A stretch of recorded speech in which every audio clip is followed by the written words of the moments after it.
Today we are going to be reviewing the newly released MXP300 by XHover.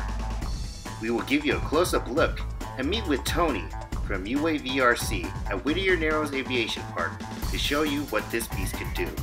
Also, we will be showing you some pics and video of the CES 2015 FPV rodeo we attended earlier this year. So let the show begin.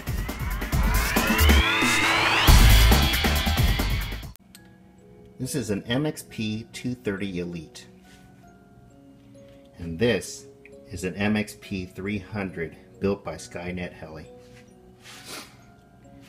Look at that carbon fiber. That thing is beautiful. This whole frame was actually designed to go fast, and you could fly hard with it, crash hard with it, and really most of the time all you had to do is replace props. Now, the good thing about these is just like the MXP230 where it boasts 6mm arms. Well, these ones happen to be carbon fiber, which you know that thing is solid. This center deck right here is also 3mm, just like the MXP230. And what that means is you could have the GoPro hard mounted just like I have it right there, and it'll still produce very, very smooth video. I like this aircraft because I can put the GoPro up front, and there's really nothing that really feels like it's weighted. A lot of the minis, when you put a GoPro up front, you could totally tell right away when you fly that it's not acting the way it should be acting. Well, this you can't even tell the GoPro is on there. Okay, what we did here is we added the CC3D at the bottom there for flight controller. We have this Tyrannus receiver.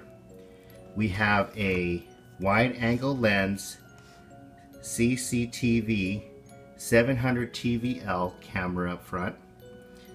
We have an 800 milliwatt 32 channel video transmitter.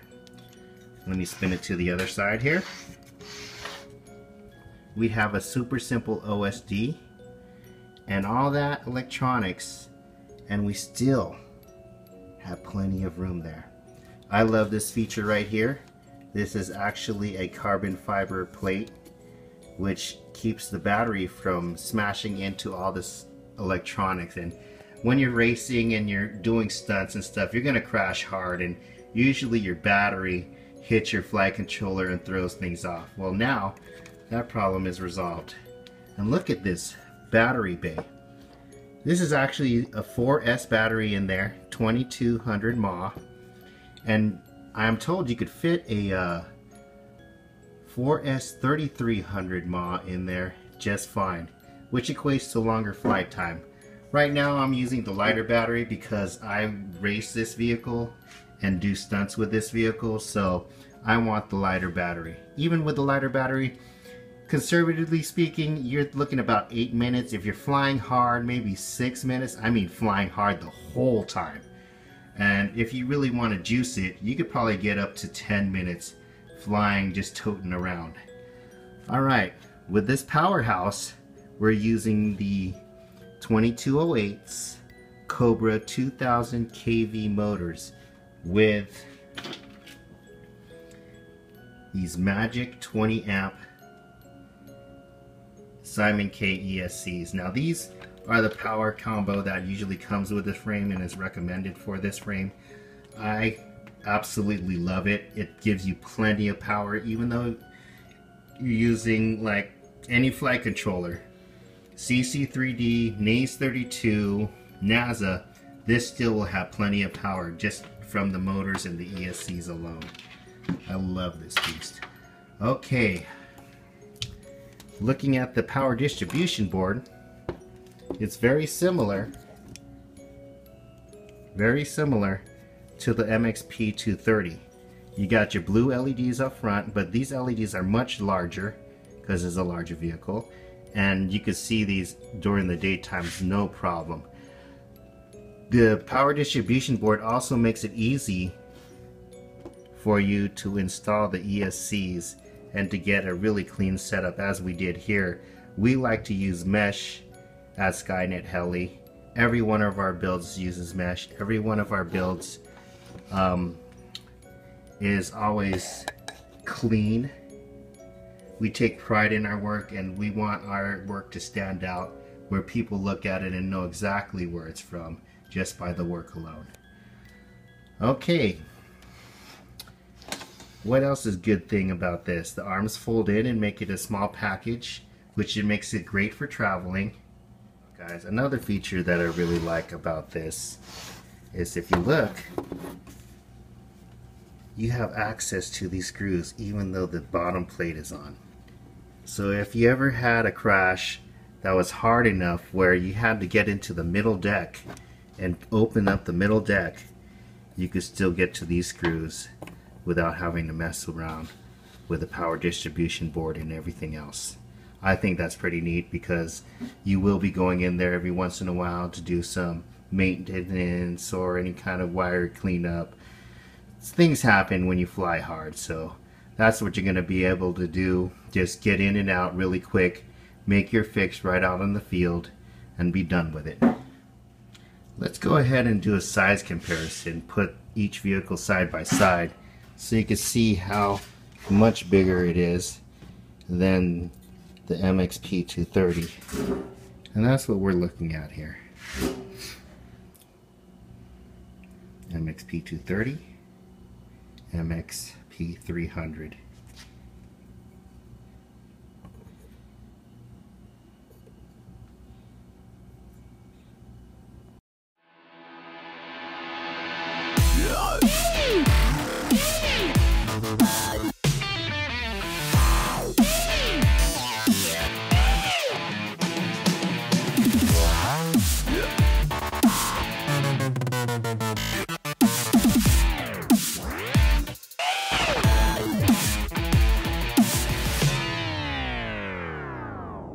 Doing this death row here from Skynet Heli. I got Tony here from UAVRC.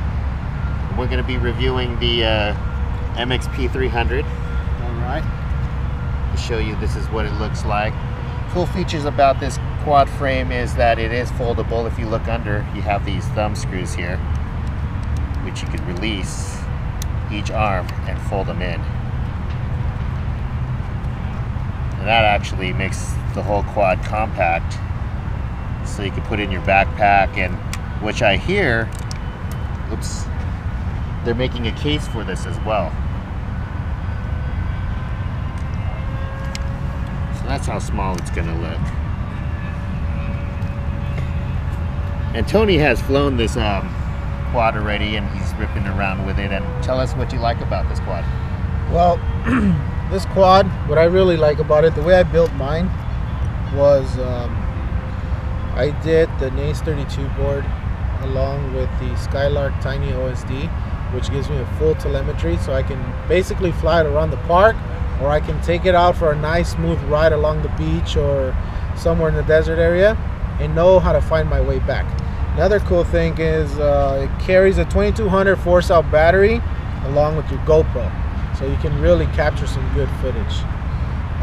Today we're going to fly it here at Whittier and Arrows, rip around the park, and stay tuned for the video.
Earlier this year, a few of our group were fortunate enough to go to the 2015 CES FPV Rodeo. We got invited by Fat Shark and Immersion RC to show off our racing skills. As we shoved off in the morning to drive to Las Vegas, we stopped off at Peggy Sue's Diner to grab some breakfast. By the time we got to Las Vegas, Anthony, the president of Immersion RC, just landed and wanted to FPV before we checked into our hotel. So we pulled over some random area and started unpacking our gear.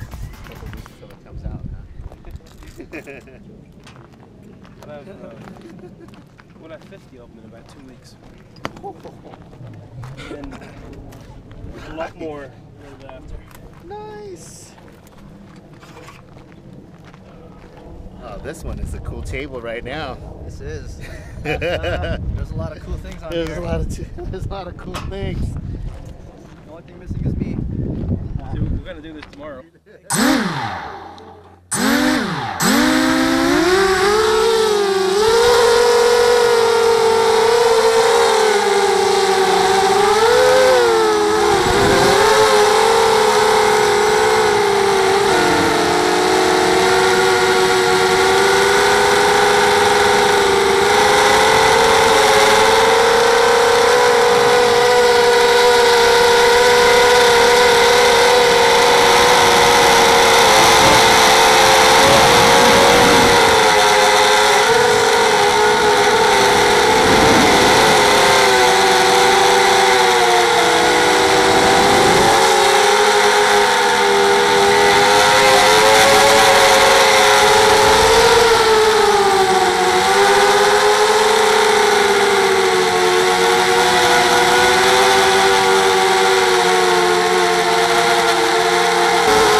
Back at the hotel, we installed new Immersion RC raceband frequency FPV systems to DJI Phantom quadcopters for the FPV Rodeo.